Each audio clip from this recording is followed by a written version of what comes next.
অনেকেই রোজা রাখে না গ্যাস্ট্রিকের কারণে, কেউ বা রাখে না প্লাস্টিকের কারণে। কারো বা হয় গ্যাস্ট্রিক আর কারো বা হয় প্লাস্টিক। অনেক যুবক আছেন গ্যাস্ট্রিকের অজুহাতে, অনেকে আছেন প্লাস্টিকের অজুহাতে রোজা রাখেন না।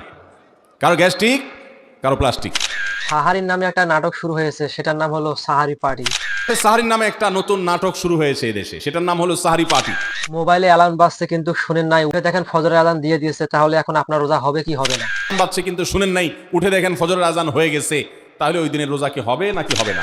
সাহারি আগে খাবেন নাকি শেষের দিকে খাবেন? সাহারি কি আগে খাবেন না শেষের দিকে খাবেন? সম্মানিত ভিউয়ার্স, আসসালামু আলাইকুম।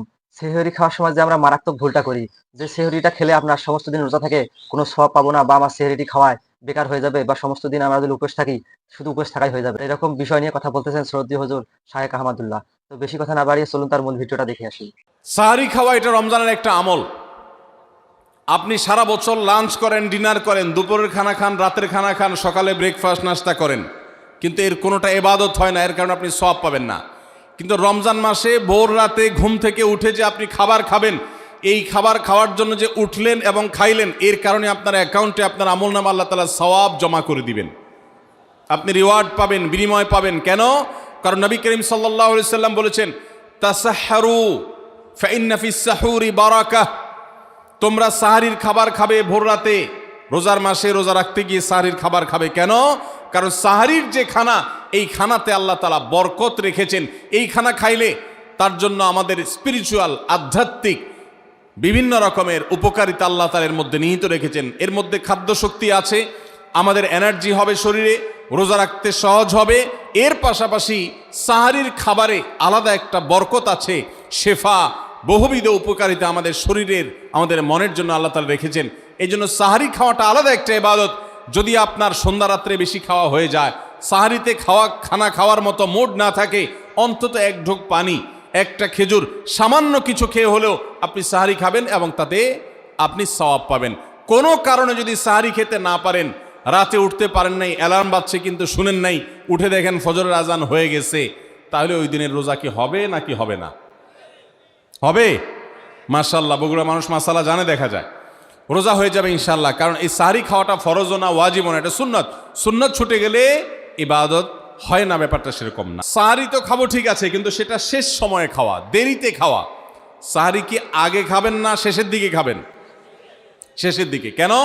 কারণ নবী করিম সাল্লাল্লাহু আলাইহি সাল্লাম বলেছেন, লা ইয়াজালুন নাসু বিখাইরিন মা আজ্জালুল ফুতুর ওয়া আখারুস সাহুর। এই উম্মত, মুসলিম জাতি ততদিন পর্যন্ত কল্যাণের উপর প্রতিষ্ঠিত থাকবে, তারা কল্যাণকে স্পর্শ করতে পারবে যতদিন পর্যন্ত তারা সাহারি তাড়াতাড়ি খাবে না দেরিতে খাবে? দেরিতে খাবে। আর ইফতার তাড়াতাড়ি করবে।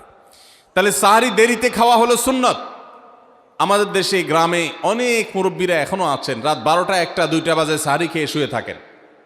তারা চিন্তা করেন পরে খাইতে গেলে আবার বর্ডার ক্রস হয়ে যায় কিনা, সীমা লঙ্ঘন হয়ে যায় কিনা, রিস্ক নেওয়ার দরকার কি, এই জন্য 12টার সময় খেয়ে রাখি। এটার কারণে সাহারি খাওয়ার সওয়াব পাবেন ঠিকই, কিন্তু দেরিতে সাহারি খাওয়ার যে সুন্নত, সেই সুন্নত আদায় হবে না। এই জন্য দেরিতে খাবেন। দেরিতে খাওয়ার মানে আবার এরকম দেরি না যে আপনি আর মুয়াজ্জিন সাহেব দুজন কম্পিটিশন করছেন, আপনার হাতে খাবারের প্লেট আর মুয়াজ্জিনের হাতে মাইক, আপনি আগে শেষ করেন আর মুয়াজ্জিন আগে আজান দিবে, কম্পিটিশন চলছে। এত দেরি করে একেবারে লাস্ট মিনিট পর্যন্ত খাওয়া সুন্নত নয়। কথা কি বুঝাতে পারছি? কয়েক মিনিটের গ্যাপ রেখে তারপরে খাবার শেষ করবেন। কারণ নবী করিম সাল্লাল্লাহু আলাইহি সাল্লাম সাহারি খেয়ে শেষ করে ফজর নামাজ শুরু করতেন, এর মধ্যে 50টা আয়াত পড়ার মতো গ্যাপ রাখতেন, অর্থাৎ প্রায় 10 মিনিটের মতো একটা গ্যাপ থাকতো। এই জন্য আমরা একটা গ্যাপ রেখে তারপর সাহারি শেষ করব। অর্থাৎ ফজরের আজান যদি হয় উদাহরণস্বরূপ 5টা 25 বা 30, তাহলে আমরা 2-4 মিনিট আগে সাহারি খেয়ে শেষ করবো ইনশাআল্লাহ। তাহলে সাহারি দেরি করে খাওয়া, শেষের দিকে খাওয়াটা সুন্নত। আল্লাহ আমাদেরকে আমল করার তৌফিক দান করুন। রমজান মাসে সাহারির নামে একটা নতুন নাটক শুরু হয়েছে এই দেশে, সেটার নাম হলো সাহারি পার্টি। আপনারা শুনেছেন? বিশেষ করে শহরের ছেলেফেলেরা, ইউ পোলাপান, তারা আজকাল ভোর রাতে বন্ধু বান্ধব সহ রেস্টুরেন্টে গিয়া সাহারি পার্টির আড্ডা বাইর করছে। শয়তানি এবং ফাইজলামির আর কোনো জায়গা নাই, সাহারির জন্য পার্টি বাইর করছে, তাও আবার ছেলে মেয়ে একসাথে মিলেমিশে। ভাইরা আমার, সাহারি খাওয়া ইবাদত এবং সাহারির এই সময়টা দোয়া কবুলের সময়। তাহাজ্জুদের সময় আল্লাহ তাআলা দুনিয়ার আকাশ থেকে ডেকে ডেকে বান্দাকে ক্ষমা করেন। এই সময়টাতে আড্ডাবাজি করা এটা হতভাগা ছাড়া আর কারোর কোনো কাজ হতে পারে না। তাহলে রমজান মাসের রোজা রাখা এটা শুধু ফরজ না, মৌলিক ফরজ। নবী করিম সাল্লাল্লাহু আলাইহি সাল্লাম বলেছেন, যদি কেউ জীবনে একটি রোজাও শরিয়া গ্রাহ্য ওজর ছাড়া কেউ যদি ভঙ্গ করে, রোজা না রাখে, রমজানের পরে যদি সে সারা জীবনও রোজা রাখে, দায়মুক্ত হয়তো হয়ে যাবে, সে কাজা আদায় করেছে, কাফারা আদায় করেছে, দায়মুক্ত হয়তো হয়ে যাবে, কিন্তু রমজানের একটা রোজা রেখে আল্লাহর কাছে যে পরিমাণ মর্যাদার অধিকারী হওয়ার কথা, সারা জীবন রোজা রেখেও রমজানের ওই একটা রোজার ক্ষতিপূরণ করা সম্ভব নয়। এই জন্য সবাই রমজান মাসে ফরজ রোজা রাখবো তো ইনশাআল্লাহ। সকল প্রাপ্তবয়স্ক সুস্থ ইমানদারের জন্য রমজানের রোজা রাখা ফরজ। সকল প্রাপ্তবয়স্ক এবং সুস্থ ব্যক্তিদের জন্য রোজা থাকা ফরজ। ভাইরা আমার, পৃথিবীতে আজ অনেক বিজ্ঞানী রোজা বা ফাস্টিং এর উপরে গবেষণা করে অনেক বড় বড় পদক, অনেক বড় বড় পুরস্কার জিতেছে। এখন ডাক্তাররাও আমাদেরকে বলে যে একটা সময় আমরা যেন ফাস্টিং করি, একটা সময় আমরা যেন না খেয়ে থাকি, এটা আমাদের স্বাস্থ্যের জন্য ভালো। নবী সাল্লাল্লাহু আলাইহি সাল্লাম সেই ১৫০০ বছর আগে আল্লাহর দেয়া বিধান আমাদেরকে জানিয়েছেন। রমজানে পুরো মাস রোজা, শাবানে মুহররমে বেশি বেশি নফল রোজা, সোমবার বৃহস্পতিবার সাপ্তাহিক রোজা, চাঁদের ১৩, ১৪, ১৫ আইয়ামে বীজের মাসিক রোজা। নিয়মিতভাবে এই রোজা, এই সিয়ামগুলো যদি পালন করি আমরা, তাহলে আল্লাহর সন্তুষ্টি এবং জান্নাত লাভ যেমন হবে, ঠিক একইভাবে আমরা দুনিয়াতে সুস্থ সবল থাকতে পারবো। আমাদের শরীরে অতিরিক্ত যে চর্বি তৈরি হয়, বিশেষ করে আজকের বিশ্ব বাস্তবতায়, এই চর্বিগুলোকে বার্ন করার জন্য রোজার কোনো বিকল্প নাই। যদিও চর্বি বার্নের উদ্দেশ্যে রোজা রাখলে সে রোজা রোজা নয়। আমাদের উদ্দেশ্য হবে আল্লাহর সন্তুষ্টি অর্জন, পাশাপাশি পার্থিব উপকারিতা এমনি পেয়ে যাব। আল্লাহ আমাদের সবাইকে রমজান রোজা রাখার তৌফিক দান করুন। ভাইরা আমার, নবী করিম সাল্লাল্লাহু আলাইহি ওয়াসাল্লাম তিনি বলেছেন, যে ব্যক্তি রমজানে ঈমান এবং ইখলাসের সাথে আল্লাহকে খুশি করবার জন্য রমজান রোজা রাখবে, আল্লাহ তার পূর্বের সমস্ত গুনাহ মাফ করে দিবেন। অনেক যুবক আছেন গ্যাস্ট্রিকের অজুহাতে, অনেকে আছেন প্লাস্টিকের অজুহাতে রোজা রাখেন না। কারো গ্যাস্ট্রিক, কারো প্লাস্টিক। সামান্য একটু রোজা রাখতে যে যুবক পারে না, সে নিজেকে মুসলিম দাবি করে কোন মুখে? মাত্র ১২-১৪ ঘন্টা যে না খেয়ে থাকার মতো চ্যালেঞ্জ নিতে পারে না, সে আবার কিসের মুসলমান দাবি করে নিজেকে? এই জন্য ভাইরা সবাই রোজা রাখবো তো ইনশাআল্লাহ। বাসা বাড়িতে বাচ্চাদেরকে কৈশোর বয়স থেকে তাদেরকে রোজা রাখতে শেখাবেন। সাহাবায়ে কেরাম আশুরার রোজা পর্যন্ত বাচ্চাদেরকে রাখাতেন এবং তাদেরকে খেলনা দিয়ে ভোলাতেন, রোজা রাখতে তাদের সাহায্য করতেন।